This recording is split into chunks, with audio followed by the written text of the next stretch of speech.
Viewers फिर दोबारा थोड़ा स्वागत है प्रोग्राम सच सच विच। डॉक्टर साहब साडी अगली ईमेल पंजाब तो वीर अमरदीप सिंह जी दी है। ये लिखते हैं साडे प्रचारक अज तो 300 साल 400 ਜਾਂ 500 ਸਾਲ ਪਹਿਲਾਂ ਦਾ ਇਤਿਹਾਸ ਤਾਂ ਸੁਣਾ ਦਿੰਦੇ ਹਨ, ਪਰ ਜੋ 20-25 ਸਾਲ ਪਹਿਲਾਂ ਹੋਇਆ ਉਹ ਨਹੀਂ ਸੁਣਾਉਂਦੇ। ਅਸੀਂ ਪਿੰਡ ਦੇ ਕੁਝ ਮੁੰਡਿਆਂ ਨੇ ਮਿਲ ਕੇ ਉਪਰਾਲਾ ਕੀਤਾ ਕਿ ਮੌਜੂਦਾ ਇਤਿਹਾਸ ਵੀ ਸੁਣਾਇਆ ਜਾਵੇ। ਅਸੀਂ ਸ਼ਨੀਚਰਵਾਰ ਰਾਤ ਦਾ ਸਮਾਗਮ ਪਿੰਡ ਵਿੱਚ ਕਰਕੇ ਮੌਜੂਦਾ ਇਤਿਹਾਸ ਸੰਗਤਾਂ ਨੂੰ ਸੁਣਾਉਂਦੇ ਹਾਂ। मैं चाहता हाँ कि हर पिंड अपना फर्ज समझे ਅਤੇ हफ्ते बाद कुछ ਇਹੋ ਜਿਹਾ ऑर्गेनाइज किया जाए ताकि सिक्खी ਅਤੇ खालसा राज का कंसैप्ट क्लीयर हो सके।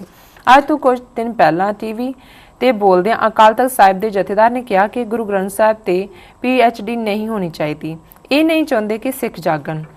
अगों उन्होंने कहा कि जहांगीर ने गुरु हरगोबिंद साहिब जी ने पूछा कि मजहब तुम्हारा खूब कि हमारा खूब, मतलब हिंदू चंगे के मुसलमान। ते पाशाह कहन लगे हमें हमारा खूब तुम्हें तुम्हारा खूब। इसका मतलब है कि जथेदार ने छेवें पाशाह नूं हिंदू बना दिता। तुसी इस साखी नूं जानते होवोगे, ये साखियां भी बदल के सुनाते ने ते स्लो पॉइजन दे के सिक्खी नूं हौली हौली मारन का काम कर रहे हैं। सो अज लोड़ है कि हर सिख जाग के इसका मुकाबला करे। अपने विचार जरूर दिओ जी। मेरी पहली ईमेल का जवाब देने लिए तुहाडा बहुत बहुत धन्यवाद जी डॉक्टर साहब। वीर अमरवीर सिंह जी का बहुत बहुत धन्यवाद। उन्होंने सानू पंजाब के पिंड चों लिखे जी जी।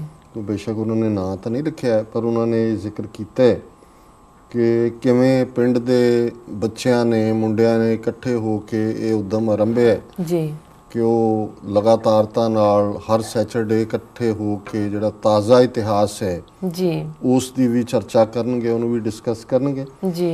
इस दे नाल ही उन्होंने ये कहा है भी बाकी भी जिहड़े लोग ने इस पासे वाले इस किस्म का उद्यम करन। असीं बिल्कुल सहमत हैं जी कि ये उद्यम हुण असीं श्रोमणी कमेटी ते शिकायत करिए, किसी होर तो तवक्को करिए, ये गल इवें नहीं बननी है। जिथे जिथे जड़ा जड़ा सिख है वो अपनी ड्यूटी संभाल ले। और ये भी शब्द सन पिंडां वाले भी अक्सर कहते सन जी कि भाई अपनियां ड्यूटियां संभाल लो। ड्यूटी जो संभालण की गल है, हर एक दी अपनी योग्यता है जी, समर्थ है, पहुँच है, उहदे साधन किन्ने ने, उहदे मुताबक हर कोई अपना जिहड़ा वो योगदान पा सकदा है जी।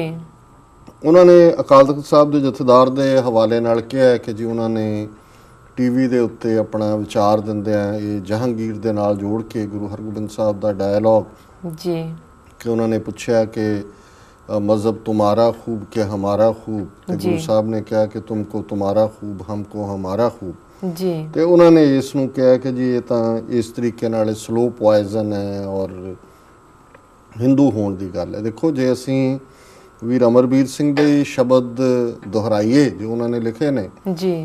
जे जहांगीर ने पूछा कि मज़हब तुम्हारा खूब कि हमारा खूब, सो उहदे च कोई हिंदू या मुसलमान की गल तो नहीं आई जी भी जो तुहाडा जो फेथ है वो ज़्यादा बेहतर है या साडा फेथ है। गुरु साहब ने कहा जी तुहानू तुहाडा मुबारक, सानू साडा मुबारक जी।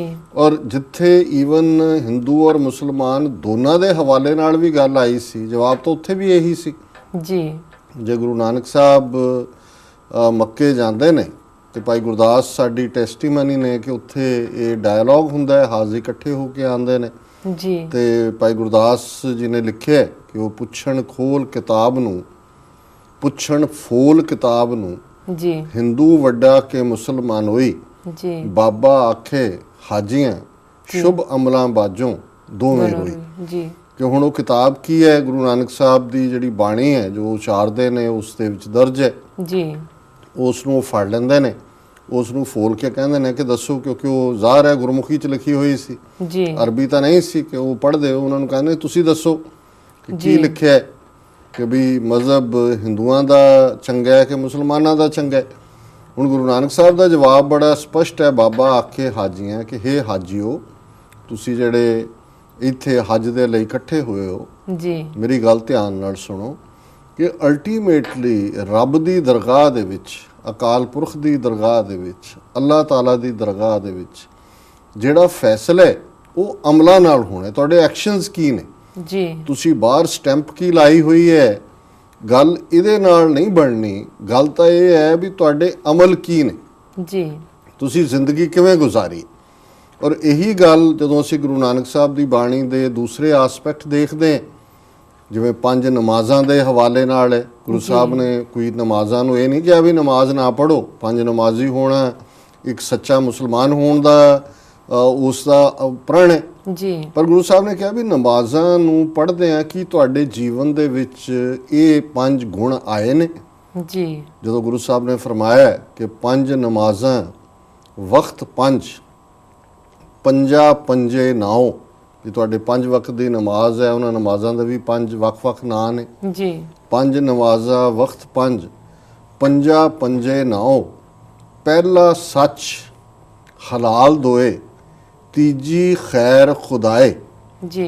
ਚੌਥੀ ਨੀਅਤ ਰਾਸ ਮਨ, ਪੰਜਵੀਂ ਸਿਫਤ ਸੁਣਾਏ, ਕਰਨੀ ਕਲਮਾ ਆਖ ਕੇ ਤਾਂ ਮੁਸਲਮਾਨ ਸਦਾਏ। ਜੀ। ਕਿ ਜ਼ਰੂਰ ਨਮਾਜ਼ੀ ਬਣੋ ਪਰ ਤੁਹਾਡੇ ਜੀਵਨ ਦੇ ਵਿੱਚ ਸੱਚ, ਹੱਕ ਹਲਾਲ ਦੀ ਕਮਾਈ, ਜੀ। ਉਸ ਰੱਬ ਦੇ ਅੱਗੇ ਖੈਰ ਮੰਗਣ ਦੀ ਭਾਵਨਾ, ਜੀ। ਨੀਅਤ ਦਾ ਰਾਸ ਹੋਣਾ ਤੇ ਸਦਾ ਉਸ ਦੀ ਬੰਦਗੀ ਵਿੱਚ ਰਹਿਣਾ, ਸਿਫਤ ਸੁਣਾਏ। ਜੀ। ਤੇ ਜਿਹੜਾ ਤੁਹਾਡਾ ਕਲਮਾ ਪੜ੍ਹਨਾ ਹੈ ਉਹ ਕਰਨੀ ਹੈ ਤੁਹਾਡੀ, ਕਿ ਤੁਸੀਂ ਜੀਵਨ ਦੇ ਵਿੱਚ ਕਿੰਨੀ ਇਮਾਨਦਾਰੀ ਨਾਲ ਆਪਣੇ ਜੀਵਨ ਨੂੰ ਗੁਜ਼ਾਰ ਰਹੇ ਹੋ। ਜੀ। ਜੀ। ਹੁਣ ਗੱਲ ਇਹੀ ਗੁਰੂ ਨਾਨਕ ਸਾਹਿਬ ਨੇ ਹਾਜੀਆਂ ਨੂੰ ਕਹੀ ਸੀ।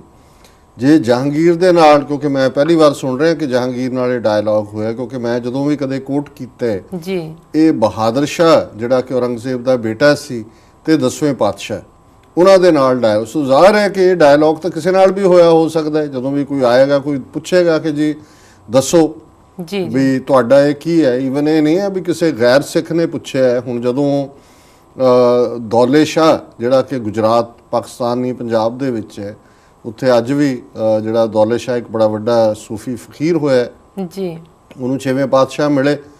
ਸੋ ਉਸਨੇ ਪੁੱਛਿਆ, ਉਹਨੇ ਵੀ ਦੇਖ ਕੇ ਉਹਨਾਂ ਨੇ ਕਿਹਾ ਜੀ ਤੁਹਾਡੀਆਂ ਪਰਿਵਾਰ ਹੈ, ਬੱਚੇ ਨੇ, ਇਹ ਸਾਰਾ ਜਿਹੜਾ ਤੁਹਾਡਾ ਇਹ ਕਰਮ ਹੈ, ਇਹ ਕੋਈ, ਕਿਉਂਕਿ ਹੁਣ ਜਿੰਨੇ ਇਹ ਮਲੰਗ ਇਹਨਾਂ ਨੂੰ ਕਹਿੰਦੇ ਨੇ ਜਿਹੜੇ ਇਹਨਾਂ ਤੱਕੀਆਂ ਤੇ ਰਹਿੰਦੇ ਨੇ ਜਾਂ ਸੂਫੀਆਂ ਦੇ ਦੂਜੇ, ਤੇ ਉਹਨੇ ਪੁੱਛਿਆ ਜੀ ਇਹ ਕੀ ਹੈ। ਸੋ ਗੁਰੂ ਹਰਗੋਬਿੰਦ ਸਾਹਿਬ ਨੇ ਜਵਾਬ ਦਿੱਤਾ ਕਿ ਔਰਤ ਈਮਾਨ, ਦੌਲਤ ਗੁਜ਼ਰਾਨ, फकीर ना हिंदू ना मुसलमान, जी, शस्त्र गरीब की रख्या, जरवाणे की पख्या। यही गल गुरु साहब ने समर्थ रामदास नूं, जिहड़ा शिवाजी दा गुरु सी, जदों गढ़वाल दे विच कश्मीर गढ़वाल च मिले ने गुरु साहब उन्हां नूं, उन्हें भी जदों पुछया तो यही जवाब सी कि भाई औरत बंदे दे ईमान दा प्रतीक है, पुत्र पुत्रियां निशान ने, ਜਿਹੜਾ ਵੈਲਿਊ ਸਿਸਟਮ ਮਾਪਿਓ ਦਾ ਹੈ, ਉਹਨਾਂ ਨੂੰ ਪੁੱਤਰ ਪੁੱਤਰੀਆਂ ਅੱਗੇ ਤੋਰਦੇ ਨੇ। ਤੇ ਫਕੀਰ ਰੱਬ ਦਾ ਬੰਦਾ ਹੈ। ਰੱਬ ਦਾ ਬੰਦਾ ਨਾ ਹਿੰਦੂ ਹੁੰਦਾ ਨਾ ਮੁਸਲਮਾਨ ਹੁੰਦਾ, ਉਹ ਤਾਂ ਰੱਬ ਦਾ ਹੁੰਦਾ ਹੈ।